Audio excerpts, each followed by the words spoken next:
이 시간 자리에 모두 일어나셔서 하나님의 말씀을 들으십시오.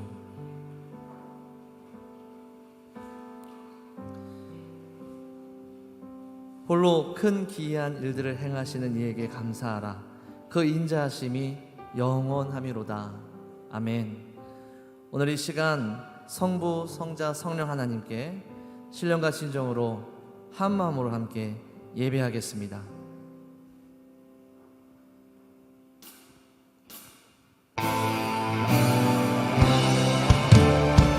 지정하신 주님 이름 앞에 모두 무릎 꿇고 한경배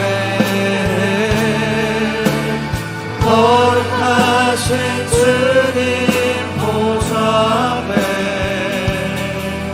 엎드려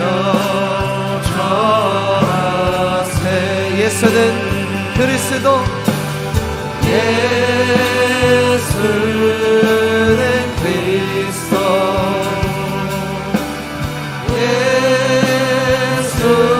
예수는 주 하나님의 영으로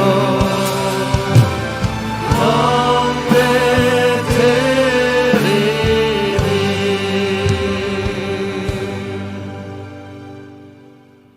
전능하사 천지를 만드신 하나님 아버지를 내가 믿사오며 그 외아들 우리 주 예수 그리스도를 믿사오니 이는 성령으로 잉태하사 동정녀 마리아에게 나시고 본디오 빌라도에게 고난을 받으사 십자가에 못 박혀 죽으시고 장사한 지 사흘 만에 죽은 자 가운데서 다시 살아나시며 하늘에 오르사 전능하신 하나님 우편에 앉아 계시다가 저리로서 산자와 죽은 자를 심판하러 오시리라. 성령을 믿사오며 거룩한 공회와 성도가 서로 교통하는 것과 죄를 사하여 주시는 것과 몸이 다시 사는 것과 영원히 사는 것을 믿사옵나이다. 아멘.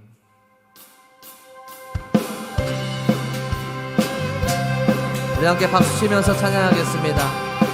오늘 우리에게 승리를 주시고 생명을 주시고 은혜를 주시는 하나님께 기쁨으로 찬양하겠습니다. 거리마다 기쁨으로 춤을 추게 하시고 주의 백성 기도할 때 주의 백성 기도할 때 이 땅 회복하소서. 산 위에서 대곳까지 우리 찬양 울리네. 하늘에서 열방까지 우리 노래 가득하네.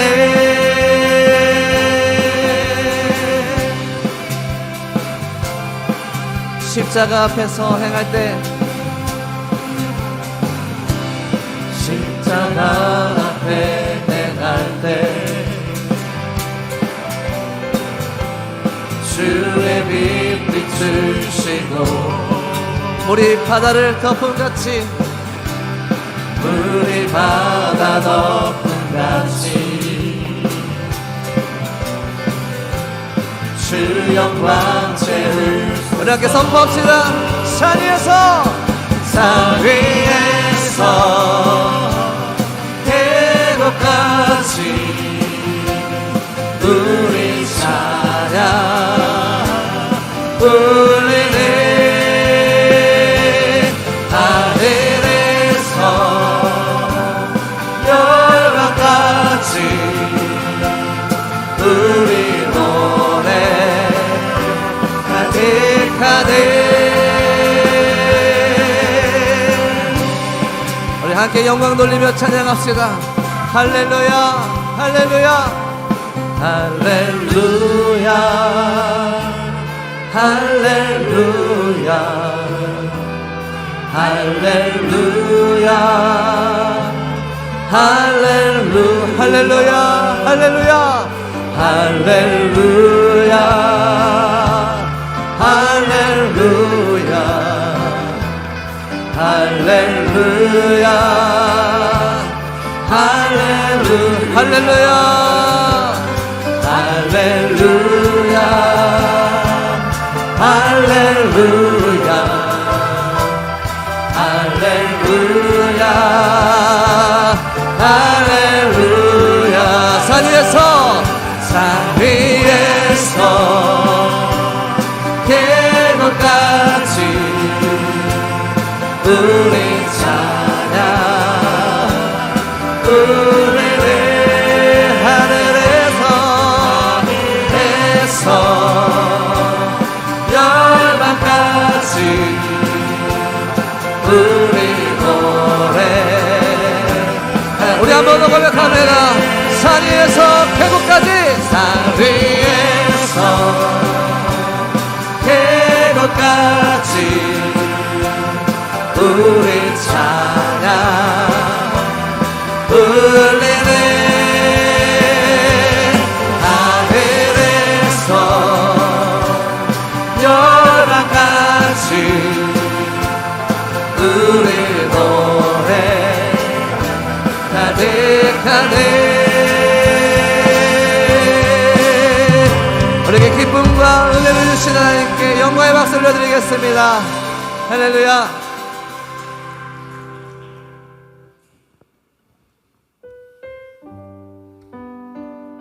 우리 주님은 세상이 줄 수 없는 놀라운 평화와 평강을 우리에게 주시는 줄로 믿습니다.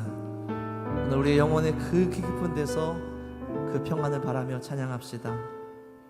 내 영혼의 그 깊은 데서 내 영혼의 그 깊은 데서 맑은 강이 울려나네 하늘 곡조가 언제나 흘러나와 내 영혼을 보이사네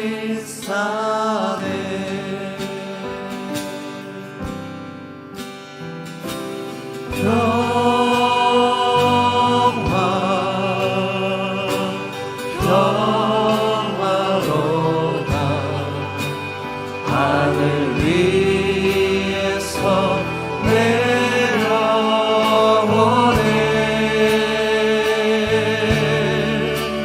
그 사랑의 물결이 영원토록 내 영혼을 덮으소서 이 땅 위에 험한 길 가는 동안에 이 땅 위에 험한 길 가는 동안 참된 평화가 어디 있나 우린 모두 다 예수를 친구 삼아 참 평화를 누리겠네 평화 평화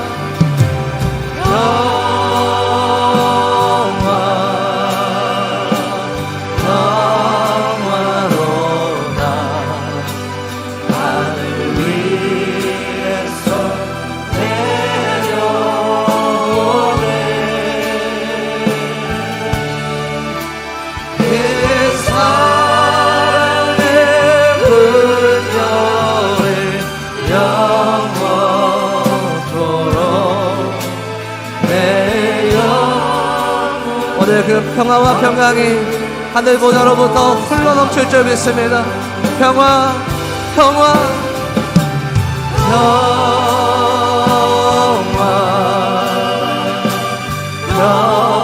평화로다. 하늘 위에서 내려오네.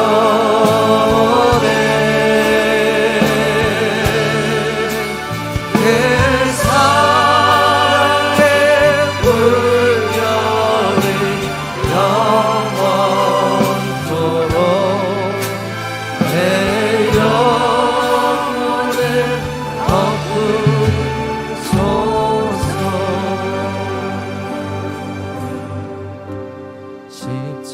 십자가를 질 수 있나. 주가 보실 때 죽기까지 나를 보리. 저들 대답하였다.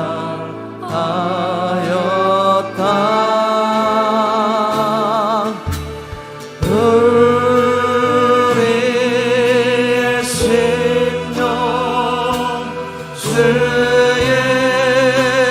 것이니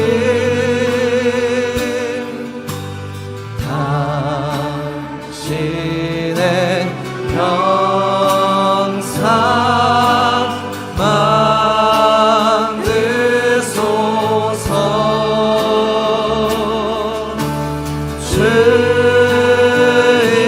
주인도 따라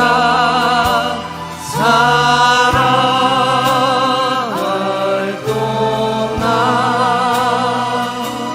사랑과 충성 늘 바칠 우리의 심령, 우리의 생명 모두 주의 것입니다. 우리의 심령 주의 것이니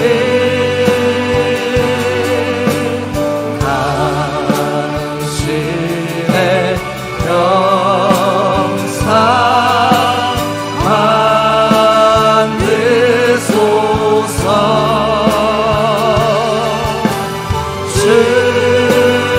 주님도 따라 사랑할 동안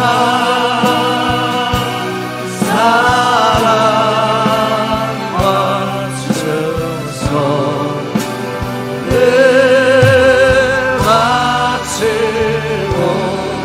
바치옵니다. 우리 함께 기도하겠습니다. 그 십자가 앞에서도 오직 자기 백성을 향하여서 평화와 평강을 주시는 그것을 바라시는 예수님께 우리의 심령, 우리의 삶, 우리의 생명 모두 드리기를 원합니다. 이 예배 가운데에 그러한 결심과 그러한 은혜가 있게 하여 주시옵소서. 말씀 전하시는 담임 목사님께 힘과 은혜를 더하여 주시고 듣는 모든 성도들에게도 동일한 은혜와 능력이 나타나게 하여 주시옵소서. 우리 이 시간 예배를 위하여서 함께 통성으로 기도하도록 하겠습니다. 기도하겠습니다. 살아계신 하나님 아버지 감사합니다. 오늘도 주 앞에 나와 예배하고 주의 이름을 부르짖는 주의 백성들 가운데에 주님의 놀라우신 은혜와 능력이 충만케 하여 주시옵소서. 평강을 주시며 은혜를 주시며 생명을 주시며 아버지 우리를 구원하시기 원하시는 주의 놀라우신 은혜 가운데에 이 예배가 충만한 은혜를 줄 수 있도록 하나님 아버지, 참으로 무기력한 삶이 벌써 3개월이 지나가고 있습니다. 피조물인 인간의 삶이란 하나님의 영향력 밖에서는 아무것도 할 수 없다는 것을 절실히 깨닫게 해주신 귀중한 시간이 되었습니다. 하나님 아버지, 악하고 추하고 가시와 엉겅퀴가 있는 세상 가운데서 살고 있는 우리를 지극히 사랑하여 주시고 또 보호하여 주시는 하나님을 예배드리기 위해 동산의 식구들이 코로나 사태 가운데서도 담대하게 나와 예배드립니다. 일상의 회복은 예배로부터 시작됩니다. 그럼에도 이 진리를 아직도 깨닫지 못하여 세상에 화려하고 보기 좋은 것에 마음을 빼앗기며 살고 있는 저희들의 죄를 회개하오니 용서하여 주시옵소서. 그리하여 주심으로 성도님들이 함께 모여드리는 예배 가운데 계셔서 우리 예배를 받으시고 홀로 영광을 받아 주시옵소서.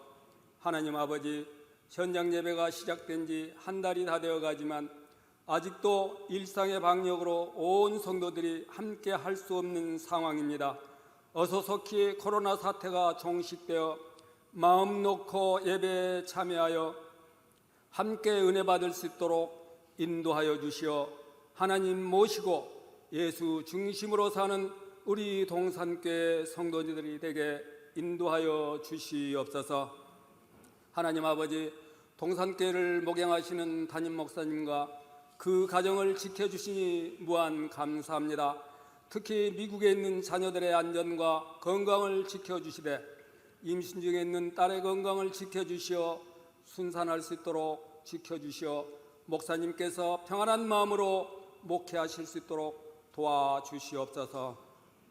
이 시간에도 목사님께서 하나님의 말씀을 선포하실 때 하늘의 놀라운 비밀을 깨닫는 시간 되도록 저희들의 마음의 문을 열어 주시옵소서. 또한 영상과 현장 예배를 드리는 주일학교 예배 가운데서도 하나님께서 역사하심으로 교육자들이 말씀 전하실 때 아이들과 학부모들의 마음에 감동의 시간이 되도록 그 예배 드리는 현장 가운데서 역사해 주시고 모든 동산교회 공적 예배와 소그룹 모임들이 정상적으로 이루어져 다시 활기가 넘치는 동산교회 교육부서와 모든 기관들이 되어 부흥할 수 있도록 길을 열어 주시옵소서. 이 시간 시온 중창팀의 찬양을 받아주시고 마음껏 찬양할 수 있는 환경에 감사하는 시온 찬양대 모든 대원들이 되도록 인도하여 주시고 예배를 위해 수동하는 모든 봉사자들에게도 하나님의 충만한 은혜로 채워 주시옵소서. 이 모든 말씀을 살아서 역사하시는 우리 구주 예수 그리스도의 이름으로 기도드리옵나이다. 아멘.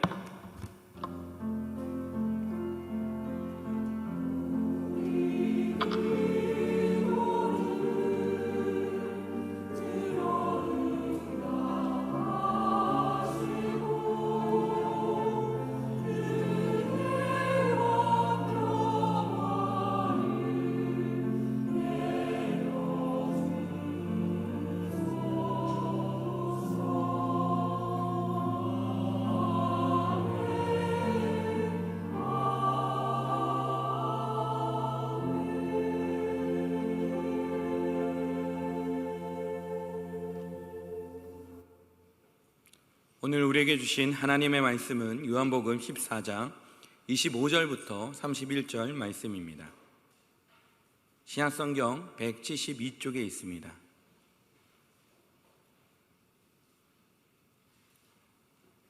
요한복음 14장 25절부터 31절 말씀 제가 봉독해 올리겠습니다. 내가 아직 너희와 함께 있어서 이 말을 너희에게 하였거니와 보혜사 곧 아버지께서 내 이름을 보내실 성령 그가 너희에게 모든 것을 가르치고 내가 너희에게 말한 모든 것을 생각나게 하리라. 평안을 너희에게 끼치노니 곧 나의 평안을 너희에게 주노라. 내가 너희에게 주는 것은 세상이 주는 것과 같이 아니하니라. 너희는 마음에 근심하지도 말고 두려워하지도 말라. 내가 갔다가 너희에게로 온다 하는 말은 너희가 들었나니 나를 사랑하였더라면 내가 아버지께로 감을 기뻐하였으리라. 아버지는 나보다 크심이라. 이제 일이 일어나기 전에 너에게 말한 것은 일이 일어날 때에 너희로 믿게 하려 함이라. 이후에는 내가 너희와 말을 많이 하지 아니하리니 이 세상의 임금이 오겠음이라. 그러나 그는 내게 관계할 것이 없으니 오직 내가 아버지를 사랑하는 것과 아버지께서 명령하신 대로 행하신 것을 세상이 알게 하려 함이로라. 일어나라 여기를 떠나자 하시니라. 아멘.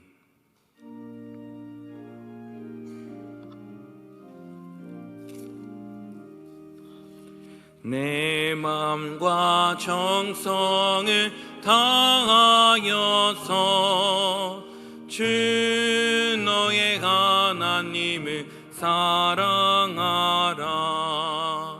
내 몸을 아끼고 사랑하듯 형제와 이웃을 사랑하라. 주께서 우리에게 명하시니 그 명령 따라서 살아가니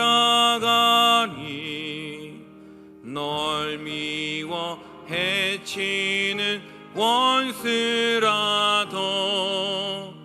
언제나 너그럽게 사랑하라.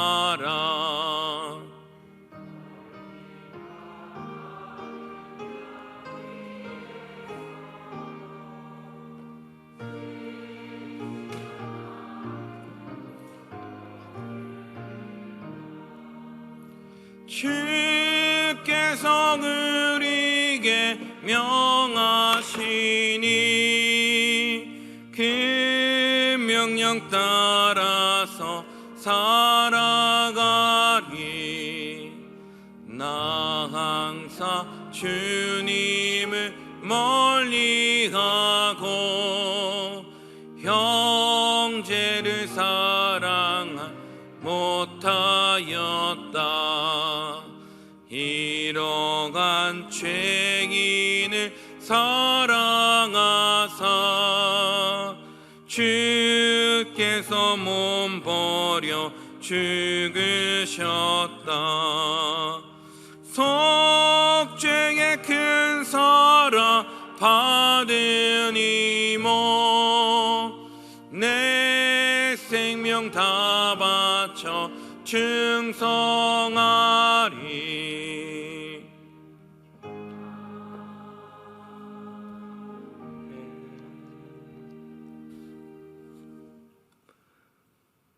변함없이 베푸시는 하나님의 사랑과 은혜 있고 한 주간 살던 저희들 여전한 그 사랑과 은혜에 이끌림 받아 복된 예배의 자리, 영상 예배의 자리로 모였습니다.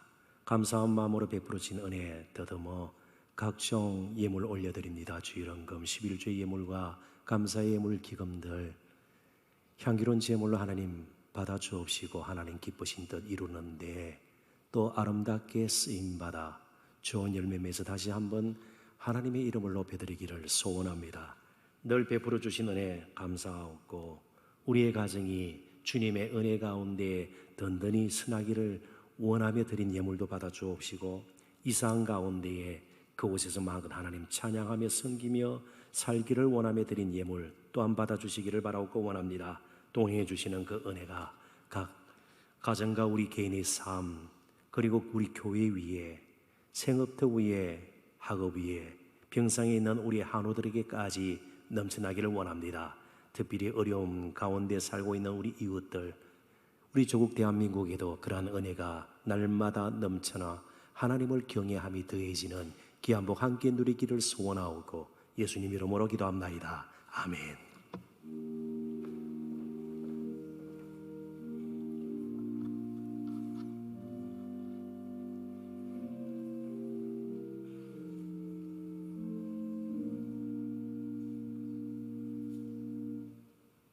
교회 소식입니다. 코로나19 재확산 조짐에 따라 교회와 성도의 안전을 위해 예배 및 모임에 변동이 있습니다. 현재 모든 예배를 현장에서 드릴 수 있습니다.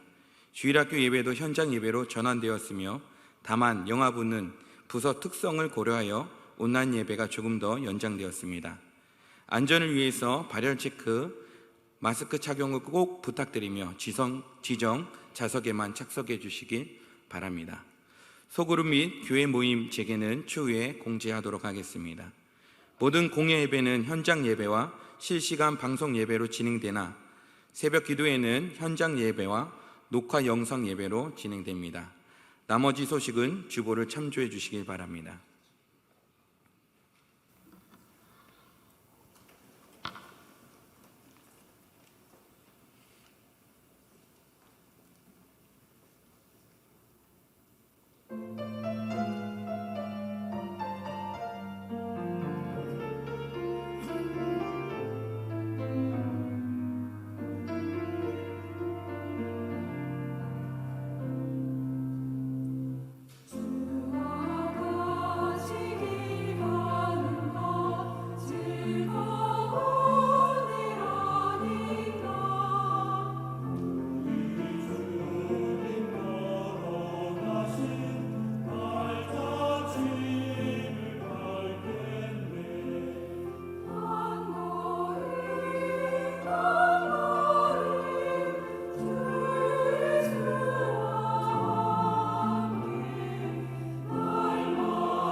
감사합니다. 하나님께도 큰 기쁨이 되었고 저희들에게도 힘이 되어 너무 감사하고요. 성도 여러분, 조금만 더 견디시고요, 조금만 더 조심하시고요, 조금만 더 건강 챙기시면 또 좋은 시간이, 좋은 날이 분명히 올 것입니다.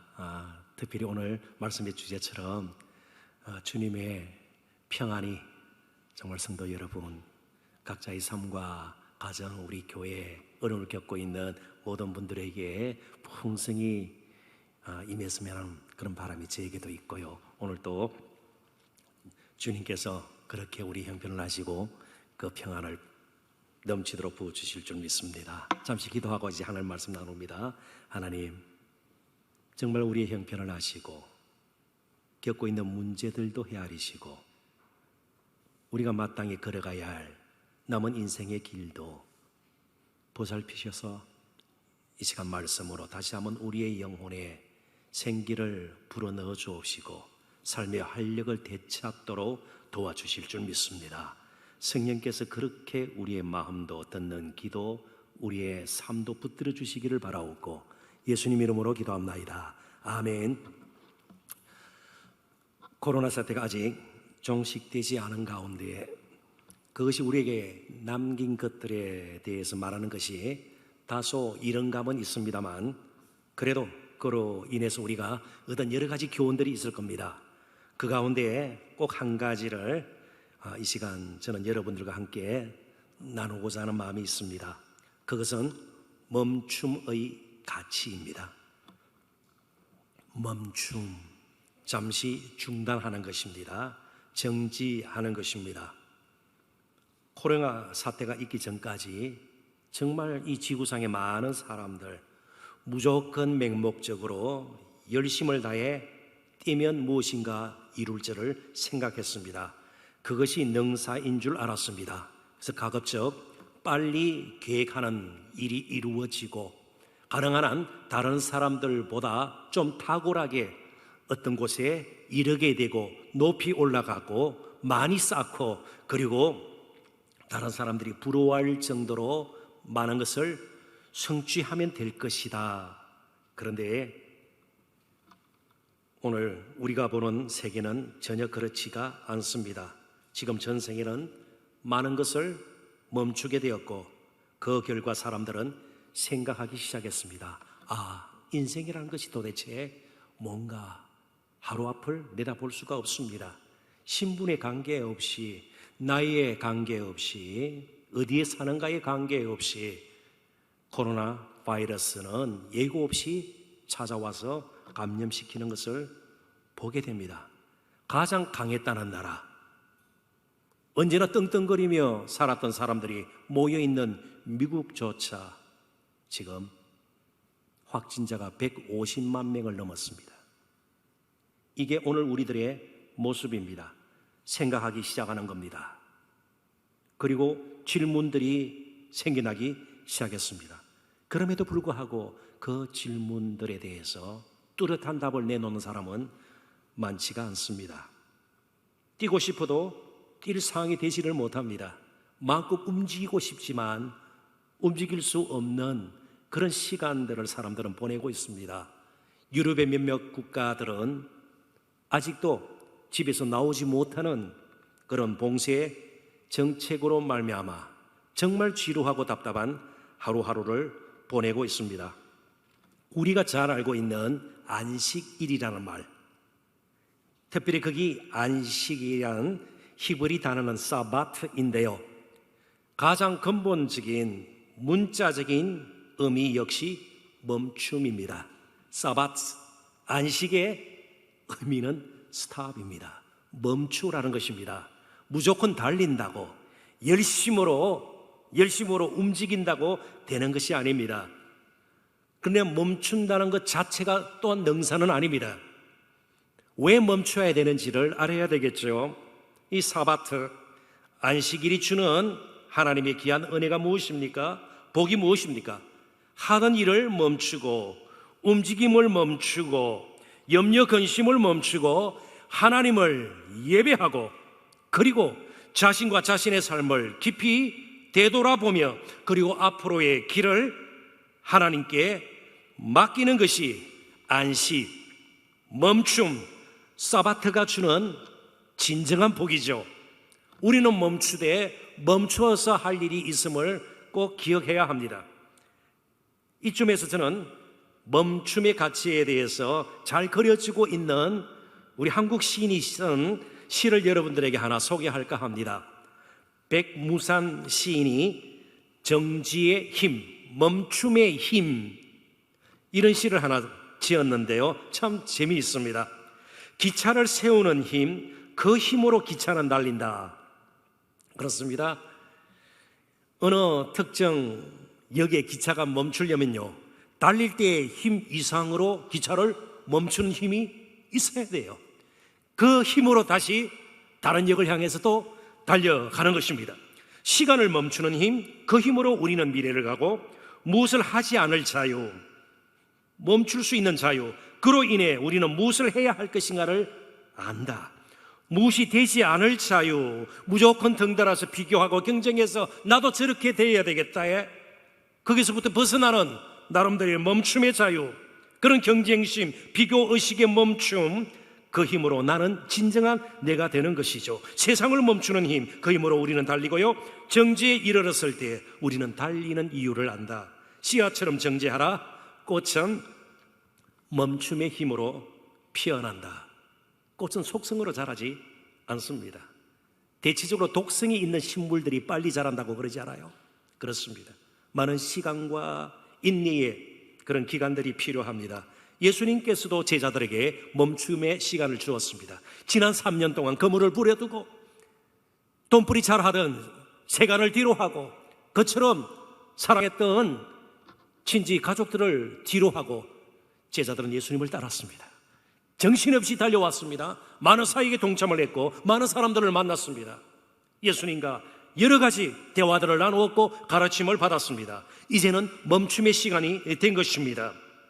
그렇지만 스스로 멈춘다고 해서 모든 것이 풀리지는 않습니다. 그래서 제자들에게 가장 필요한 것을 예수님께서는 주시기로 작정하셨습니다. 그것이 바로 평안입니다. 27절을 보실까요? 평안을 너희에게 끼치노니 곧 나의 평안을 너희에게 주노라. 내가 너희에게 주는 것은 세상에 주는 것과 같이 아니하니라. 너희는 마음에 근심하지도 말고 두려워하지도 말라. 우리는 잠시 세상의 일을 멈추고 예배의 자리에 나왔습니다. 그냥 멈춘다고 다 되는 것이 아니라 이 시간, 멈추는 이 시간에 무엇보다도 하나님께서 우리에게 하늘의 평안을 주시기를 원해요. 그 평안으로 가득할 때에 우리는 염려, 의심, 걱정거리들, 우리를 두렵게 하는 것들을 물리치고 더 힘있게 우리는 미래를 향해서 나아갈 수 있습니다. 성도의 삶을 살아갈 수 있고요, 교회는 더 든든히 세워질 수가 있는 겁니다.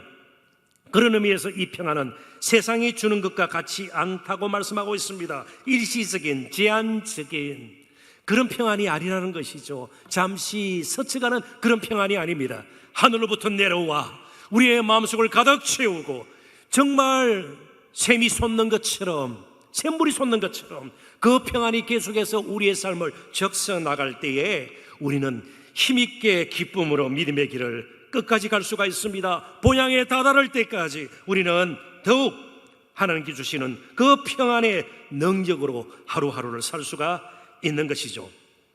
이 평안을 오늘 저와 여러분이 풍성하게 누리시기를 주님의 이름으로 축원합니다. 더 나아가서 그 평안을 많은 사람들에게 전하고 나눠줄 수 있는 또한 저와 여러분이 되었으면 좋겠습니다. 어떻게 하면 좋을까요? 몇 가지 측면에서 본문을 좀 다뤄보도록 하십시다. 첫 번째는 진리의 각성입니다. 깨달음이 있어야 거짓된 가짜 평안에 쏘가 넘어가지 않습니다. 우리에게 깨달음이 필요해요. 바른 영적 지식이 필요해요. 그것은 성령께서 하시는 일입니다. 25절 26절을 볼까요? 진리의 각성입니다. 내가 아직 너희와 함께 있어서 이 말을 너희에게 하였거니와 보혜사 곧 아버지께서 내 이름으로 보내실 성령, 그가 너희에게 모든 것을 가르치고 내가 너희에게 말한 모든 것을 생각나게 하리라. 지금까지 제자들을 가르치고 그들에게 말씀하셨던 예수님은 떠나가시고 성령님이 새 선생으로 보혜사로 오실 것입니다. 성령의 사역 가운데 빼놓을 수 없는 것이 각성의 사역입니다. 많은 일을 하도록 능력을 주실 뿐만 아니고 그 이선에 바른 길을 갖도록 분별력을 가지도록 깨닫게 하시는 것이 굉장히 중요한 성령의 사역입니다. 깨우치는 사역이죠. 한번 볼까요? 이런 각성의 은혜를 입지 않으면 오랫동안 신앙생활을 해도 오히려 마음이 굳어지는 경우들이 허다합니다. 더 완고해진다는 말이죠. 그래서 계속해서 깨우침의 은혜가 필요해요. 완고함, 완악함, 강팍함, 이것은 남들의 이야기가 아니고 사실은 때로는 신앙생활 오래한 사람들의 영적인 현주소일 수도 있는 것입니다. 각성의 은혜가 없으면 우리의 삶에 변화가 일어나지 않아요. 그러다 보면 거룩한 능력을 잊게 되고 변질되어집니다. 점점 세속화되어지고요. 그러지 않으면 굉장히 율법적으로 경직된 그런 신앙생활, 그런 삶을 살게 된다는 것이죠. 계속해서 저희들은 아름다운 예수 그리스도의 향기를 발할 수 있는 예수님을 닮은 모습으로 변화되어야 되는 것이죠. 그래서 성령은 진리의 영이시고 예수 그리스도의 영이시기 때문에 계속 우리에게 오셔서 우리를 도와주셔야 합니다. 그래서 성령으로 우리가 충만하게 되면, 성령께서 우리의 인격을 사로잡고 우리의 삶을 붙들리게 되면 우리의 시든 영혼이 소성하게 되고 영적 활력을 되찾게 됩니다.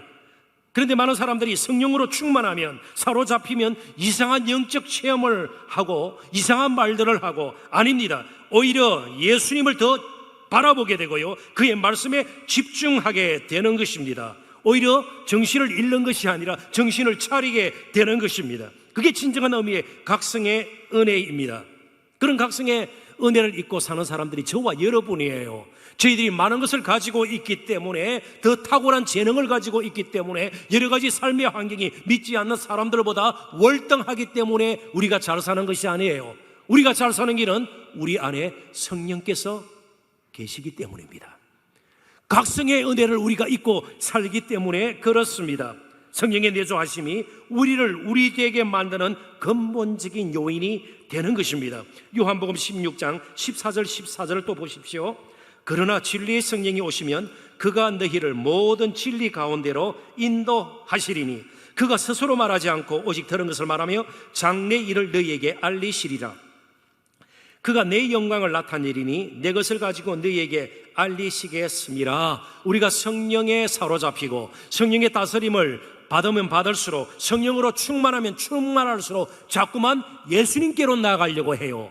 예수님의 말씀이 나의 삶을 붙들도록 그 말씀에 점점 관심을 기울이게 되고요, 복음의 지혜와 능력으로 하루하루를 살겠다는 다짐들이 새로워지고요, 비록 여러 가지 모양으로 지금 모든 형편이 다 나아진 것은 아니지만 그래도 거룩한 열매를 맺고자 하는 열정이 점점 불일 듯 일어나게 됩니다. 그게 각성의 은혜예요. 더욱이 우리를 구원하시기 위해서 예수님께서 십자가 지셨는데, 각성의 은혜를 우리가 입지 못하면 그 십자가의 사랑, 은혜가, 그 능력이 나의 삶에 전혀 영향을 미치지 못하게 됩니다. 이걸 우리가 두려워할 수 있어야 됩니다. 그래서 바로 깨닫는 것이, 바르게 아는 것이 많은 일, 열심으로 무엇을 정말 다른 사람 보기에도 지나칠 정도로 뛰는 것보다는 먼저 선행되어야 되는 겁니다. 이렇게 예를 들어보면 훨씬 쉬우리라 생각이 되는데요, 어느 개척 교회 목사님의 이야기입니다. 충청남도 계령에서 2011년 한 목사님께서 교회를 시작했습니다. 개척교회죠. 그분이 쓴 글을 제가 읽었는데요, 교회를 시작하고 첫 성찬식을 가지는 주일입니다. 성찬식이 뭔지 여러분 아시지 않습니까? 그런데 생각지도 않게 너무나도 뜻밖의 동네 주민들이 교회를 많이 찾아온 것입니다. 이유가 있었습니다. 성찬식을 가지기 전 주일 광고를 하게 될 것 아닙니까? 그런데 목사님께서 성찬식 다음 주에 가지겠습니다, 그렇게 광고를 하지 않고 주에 만찬을 하게 될 것입니다, 이렇게 광고를 했어요. 그러니까 틀림없이 성도들 가운데 한 분이든 많은 분이든 저는 알 수가 없습니다. 그런데 주의 만찬이니까 성찬식과 똑같은 말인데 아마 동네 주민들에게, 가족들에게 그렇게 알렸던 것 같습니다. 다음 일요일 날 우리 교회에서 만찬을 한대. 그러니까 동네 주민들이 교회에서 무슨 잔치를 하는 것으로 알고 교회를 찾아온 것이죠. 한번 생각해 보십시오. 이럴 때 교회에 사람들이 많이 모였다. 이 좋은 거예요? 난감한 거예요? 좋은 거예요? 부흥이에요? 난감하죠. 얼마나 당황스러웠겠어요. 물론 그 목사님께서 그 후에 어떻게 되었는지는 글로 쓰지 않았습니다. 어떻게 되었는지 모르겠어요. 뭐 짐작은 할 수 있겠죠. 물론 예수 믿지 않는 주민들이 많이 왔는데 그렇다고 성장식을 집행하면서 그들에게 떡과 잔을 나눠주지는 않았을 겁니다. 뭐 설사 떡과 잔을 나눠줬다 할지라도 성장식 때 사용하는 떡과 잔이 그렇게 우리를 배부르게 할 만한가요? 잔치용인가요? 아니죠. 오히려 그걸 받았다 할지라도, 물론 받지는 않았을 겁니다. 그냥 추측해 보는 것이죠. 교회 처음 왔는데 이렇게 사람을 푸대접할 수 있는가? 불평하고 두 번 다시 교회 오는가 보다. 그러니까 많이 찾아온 것이 늘 좋은 것은 아니에요. 이걸 조금 이렇게 확대 해석해 볼까요? 더 중요한 것은 예수님이 누구시며 그분의 성품이 무엇이며 그분이 원하시는 것을 무엇인가, 그걸 깨닫는 것이 좋아요. 그게 더 필요해요. 무조건 많은 일을 하고요, 다른 사람이 흉내내지 못할 큰 일을 하고, 그러면서 자기 의를 드러내고 자기 공로인 양 그걸 뽐내고 자랑하면 이것이 오히려 문제죠. 그냥 겸손히 작은 일을 하더라도 우리에게 필요한 것이 각성의 은혜입니다. 무엇이든 정확하게 모를 때 문제가 생기지 않습니까? 사람 사이도 그렇습니다. 오해 때문에 사람 사이의 관계가 허물어지고요, 일이 꼬이고 엉망이 되는 경우들을 우리는 지금까지 살면서 숱하게 경험했습니다. 영적 세계는 더욱 그렇습니다. 성령의 조명, 비춰주심 꼭 필요합니다. 그러니까 단순히 인간의 지식과 판단, 경험만을 의지할 수 없는 것이, 우리는 오판할 수 있기 때문에 그렇습니다. 우리는 모든 것을 다 알지 못하기 때문에 더욱 성령의 각성의 은혜가 필요해요. 성령의 그 각성의 은혜 앞에서 우리는 겸손하게 되어야 하는 겁니다. 더 나아가서 깨닫고 사는 것이 얼마나 우리에게 기쁜 일인지, 또 찬양의 동기가 되는지 이 또한 우리는 알았으면 좋겠습니다. 보통 기쁜 일, 정말 입에서 콧노래가 나올 정도로, 막 노래가 나올 정도로 되는 것은 사람들이 돈을 많이 벌었을 때요, 아이들이 막 아주 잘 되었을 때요, 그건 누구나 할 수 있는 것이에요.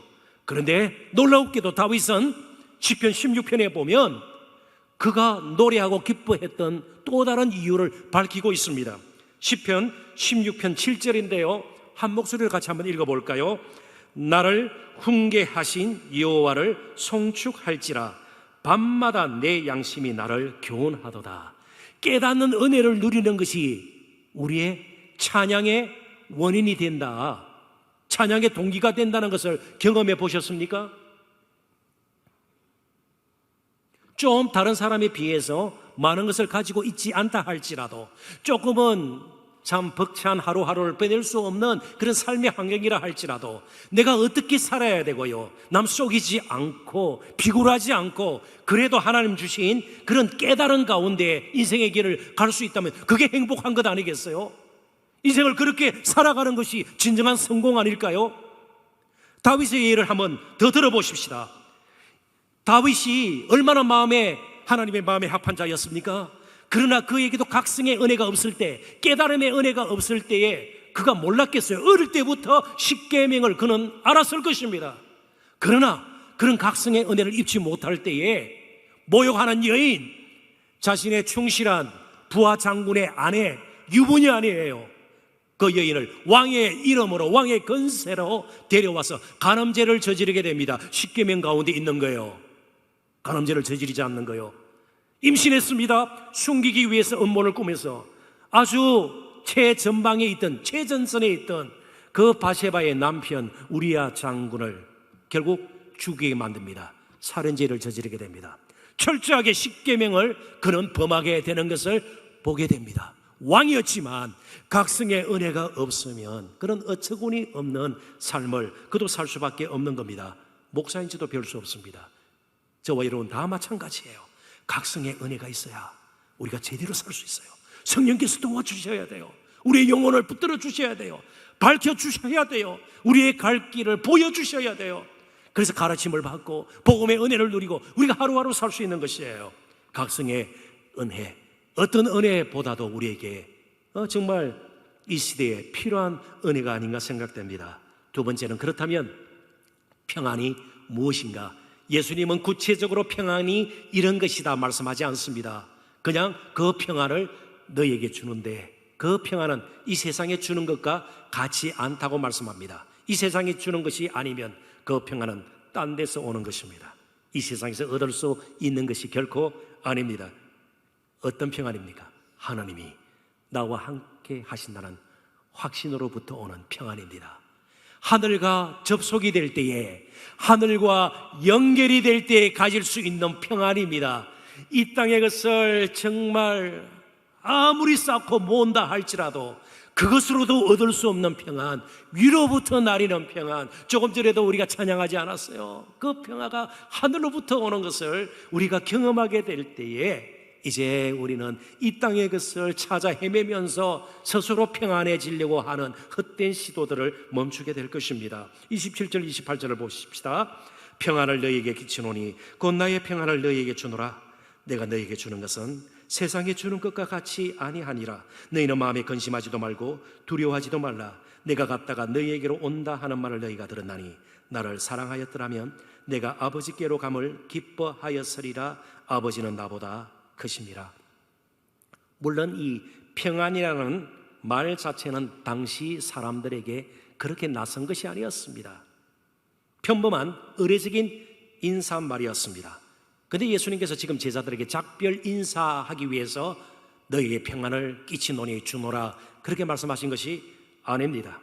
바로 그 평안은 근심과 두려움을 물리치는 영적인 능력이었습니다. 하늘의 능력이었습니다. 앞으로 제자의 길을 가는데 원동력이 되는 평안인 것입니다. 우리도 마찬가지입니다. 코로나19가 끝나면 이제 우리는 모든 것이 편안해지고 모든 것이 정상적으로 돌아올 것이다. 아니에요. 절대로 오해 없이 들으시기를 바랍니다. 코로나 사태와 관계없이 지금도 하루하루를 힘겹게 사는 사람들이 한둘이 아닙니다.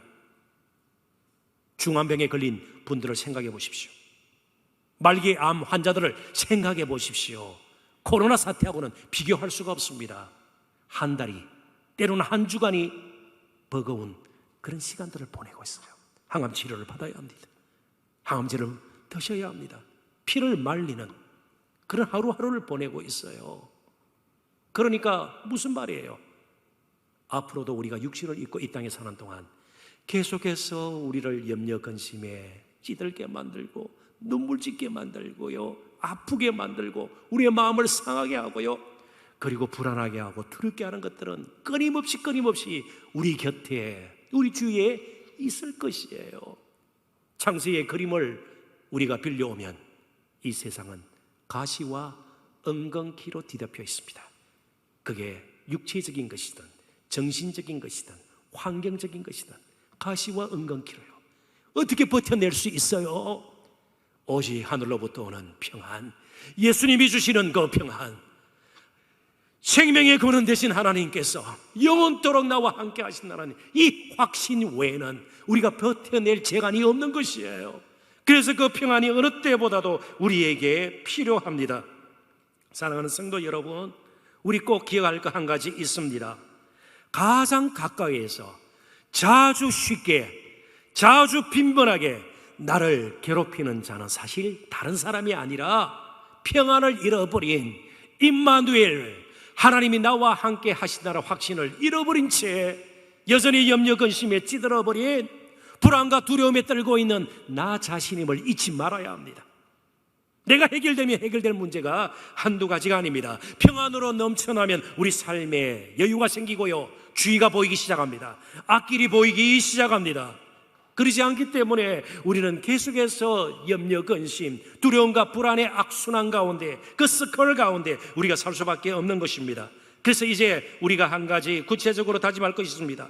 앞으로는 다른 사람들보다 앞서려고 비교하고 경쟁해서 지나치게 다른 사람들보다 내가 낫다 인정을 받고 오히려 그것을 드러내기 위해서 힘을 쏟아서는 안 되는 것입니다. 대신 그 힘을 평안을 유지하는 데 사용하셔야 합니다. 평안을 유지하는 데 사용하셔야 돼요. 그 평안이 우리에게 가득 넘치게 되면 우리의 삶은 분명히 달라지게 됩니다. 자, 그렇다면 그 평안을 계속 유지하고 얻기 위해서는요, 체험받기 위해서는요, 평안을 주시는 예수님께 집중해야 합니다. 그래서 우리는 항상 예수님께로 돌아가는 것이에요. 복음으로 돌아가야 될 이유가 바로 여기에 있는 것입니다. 28절 보시죠. 28절에 보면 나를 사랑하였더라면 내가 아버지께로 감을 기뻐하였으리라. 아버지께로 간다는 것은 예수님의 죽음을 의미합니다. 물론 부활 승천까지 포함한 것이죠. 출발은 죽음입니다. 너희가 나를 사랑하였더라면, 이 말 가운데는요, 제자들이 다른 것을 사랑했다는 것이 암시적으로 표현되어 있습니다. 무슨 말이에요? 제자들은 예수님을 사랑하기보다 예수님으로 말미암아 얻을 수 있는 예루살렘에서의 높은 자리, 큰 자리, 사람들이 부러워할 만한 자리, 혹은 세상 영광, 그런 것들을 사랑했음을 분명히 이 말씀은 우리에게 암시하고 있습니다. 자, 그렇게 예수님으로 말미암는 것을 사랑했을 때 예수님의 죽음은 너무나도 헛되고 불행하고 억울한 죽음이었습니다. 끝났기 때문에 더 이상 얻을 것이 없어요. 죽어버렸기 때문에 끝났습니다. 그런데 예수님을 사랑한다면 예수님의 그 죽음이 또 다른 의미로 다가오게 됩니다. 물론 예수님께서 주신 평안 가운데 그것을 바라봐야 할 것입니다. 왜요? 28절 또 본문 가운데 아버지께로 감을 기뻐하였으리라. 자, 그렇다면 이제 쉽게 풀이하면 이렇게 될 것입니다. 왜 예수님께서 이 땅에 오셨습니까? 그리고 왜 죽으셨습니까?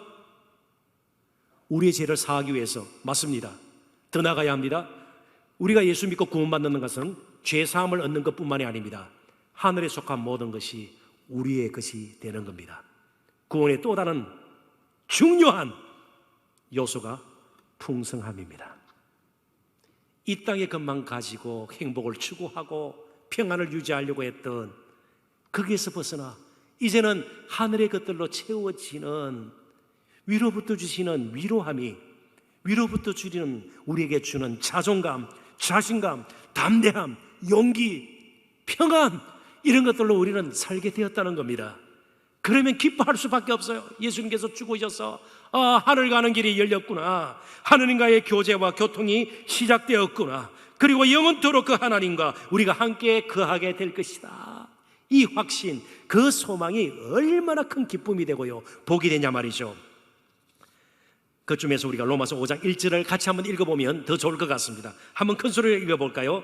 그러므로 우리가 믿음으로 의롭다 하심을 받았으니 우리 주 예수 그리스도로 말미암아 하나님과 화평을 누리자. 이게 화평으로 번역된 헬라어 단어가 예수님께서 주시는 평안, 그 단어와 똑같습니다. 에이레네라는 헬라어 단어인데요, 이제 우리가 하나님과 화복되어서 하나님께서 주시는 평안을 늘 누리면서 하나님과 교제하면서 살게 되었습니다. 그래서 우리에게 기도가 필요한 것이에요. 기도를 통해서 하나님의 그 풍성함을 우리가 누리게 되는 겁니다. 그리고 그 하나님은 크신 하나님이에요. 예수님께서도 아버지는 나보다 크심이라. 물론 예수님께서 신적 지위나 권능, 영광에 있어서 보다 열등한 존재라는 의미가 아닙니다. 저와 여러분을 위해서 예수님께서 육신을 입고 이 땅에 오시지 않았습니까? 그렇기 때문에 어떤 시간적인, 공간적인 제약이 예수님께는 일시적으로 있었습니다. 그러나 다시 승천하셔서 하나님 보좌 우편에서 하나님처럼 저와 여러분 온 만물을 다스리고 계세요.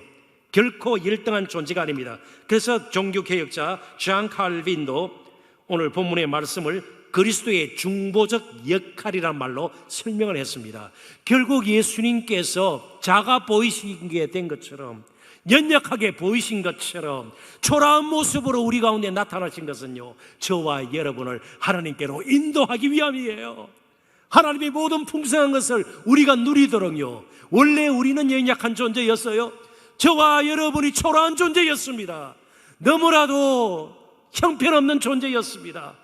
그런데 하늘의 모든 풍성함을 누릴 수 있도록 예수님이 초라해지신 것이에요. 예수님이 작아지신 것이에요. 예수님이 약해지신 것이에요. 그리고 십자가 지시기까지 끔찍한 일을 감당하신 겁니다. 그렇기 때문에 아버지께로 갑이 제자들에게는 얼마나 기쁨이요, 저와 여러분에게도 기쁨이 되는가 말이죠. 유한한 우리의 능력과는 비교할 수 없는 무한한 하나님의 은혜와 자비, 그 긍휼로 우리는 하루하루를 살게 되었습니다. 그래서 두렵지 않는 거예요. 불안하지 않는 거예요. 하늘과 연결된, 하늘에 속한 자로 남은 평생을 우리가 살 수 있기 때문에 그렇지 않습니까? 자, 그렇다면 함부로 살아야 될까요? 마음대로 살아야 될까요? 아니요, 끝까지 예수님을 따라야 합니다. 세 번째 결론적인 주제입니다. 순종의 결단이에요. 29절부터 31절 제가 좀 빨리 읽어보겠습니다. 이제 일이 일어나기 전에 이제 예수님께서 체포당하실 겁니다. 그리고 빌라도와 가야바 대제사장 앞에서 신문도 받으시고요, 억울한 그런 정죄를 받게 될 것입니다.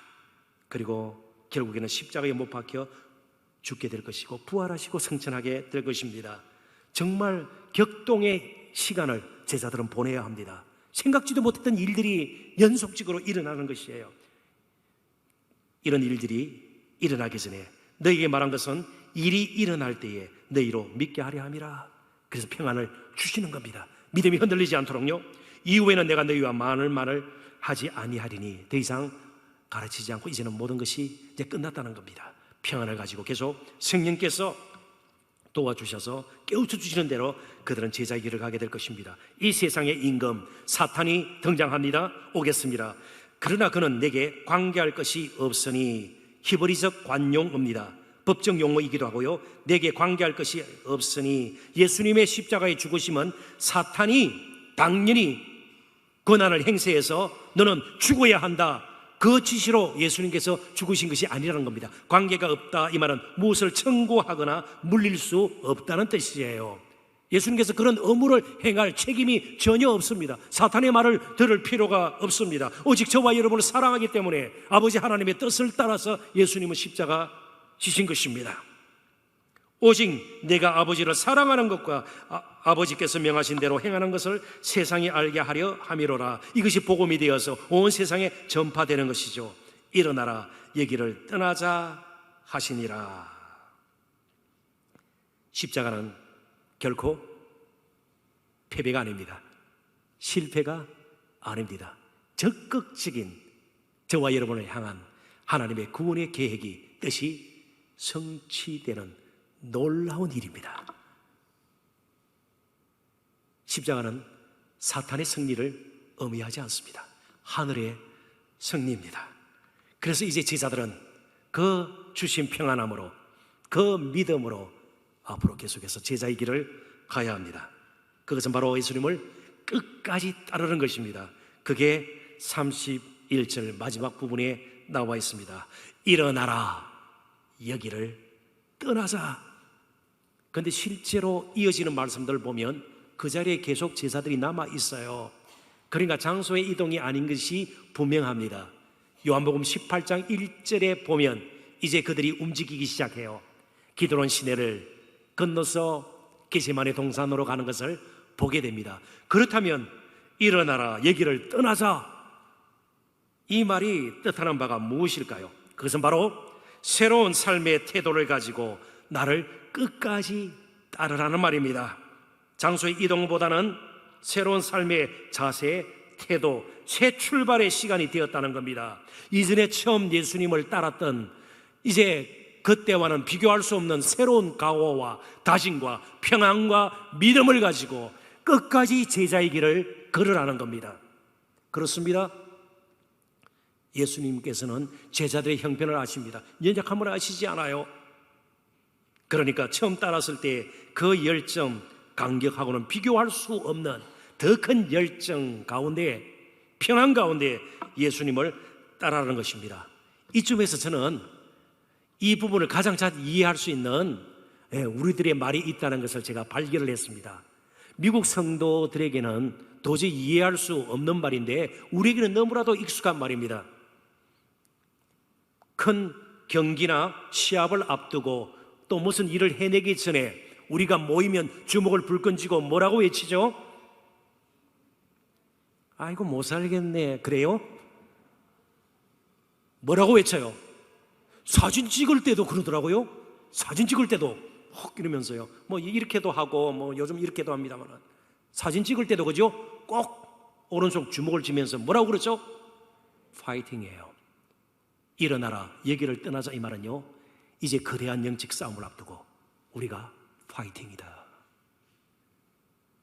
근데 그 파이팅의 근거는요, 우리의 그냥 의지요, 노력요, 우리가 가진 건요, 우리가 해낼 수 있는 건요, 아니요, 주님 주시는 평안입니다.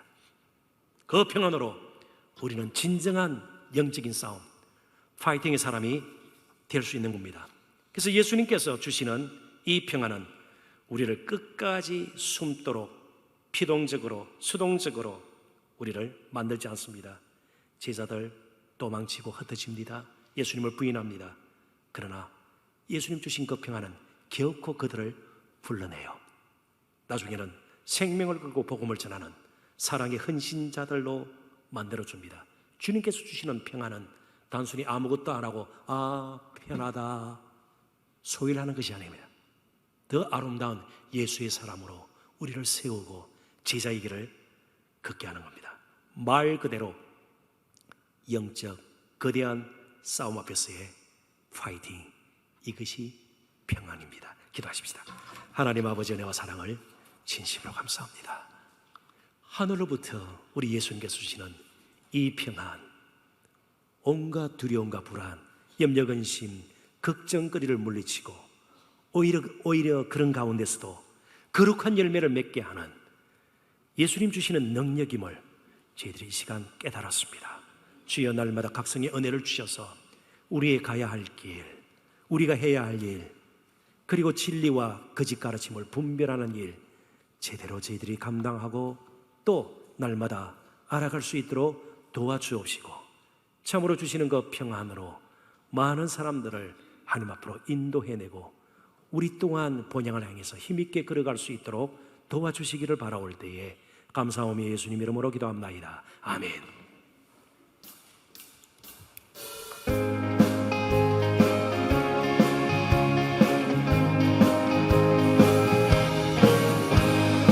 주의 친절한 발행한 기세 우리 마음이 평안하리니 항상 기쁘고 복이 되겠네. 영원하신 발행한 기세 주의 발에 그 뜻이 발행한 기세 주의 발에 영원하신 발행한 기세 날이 갈수록 주의 사랑이 눈으로 광명하게 비치고 천성 가는 길 편히 가리니 영원하신 발행한 기세 주의 발에 그 크신 발행한 기세 주의 발에 영원하신 발행한 기세 주의 보좌로 나아갈 때에 기뻐 찬미 소리 외치고 덕과 두려움 없어지리니 영원하신 발행한 기세 주의 발에 그 크신 발행한 기세 주의 발에 영원하신 발행한 기세. 우리 주님 예수 그리스도의 그 청량할 수 없는 은혜와 우리 아버지 하나님의 그 무한하신 사랑하심과 보혜사 성령님의 교통 충만 인도하시는 은사가 하늘의 평안을 풍성히 힘입고 날마다 순간마다 믿음의 길 본향을 향해서 걸어가기를 소원 다짐하는 사랑하는 주의 백성들 한 사람 한 사람 머리 위에 앞길 위에 가정과 하시는 이들과 우리 동산교회 위에 이제로부터 영원토록 항상 함께 하시기를 간절히 축원하옵나이다. 아멘.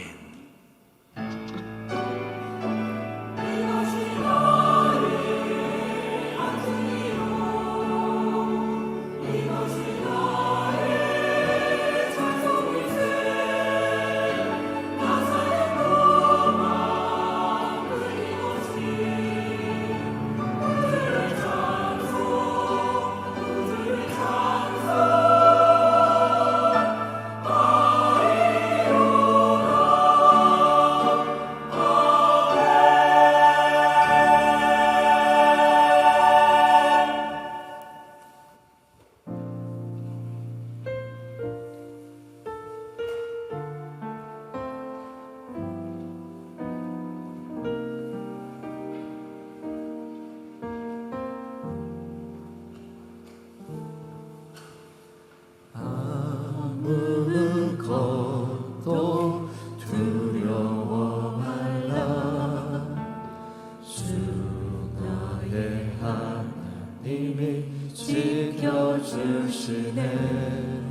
놀라지 마라 겁내지 마라 주님 나를 지켜주시네 아무것도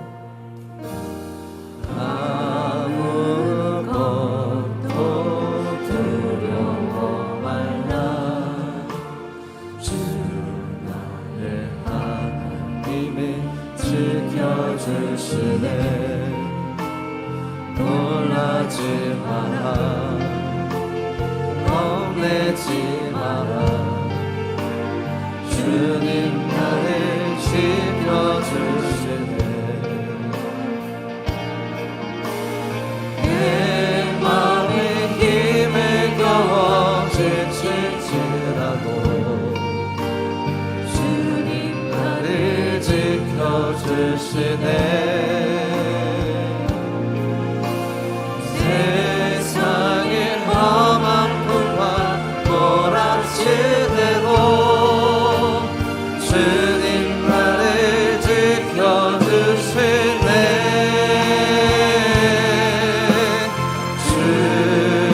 주님은 나의 산성 주님은 나의 요새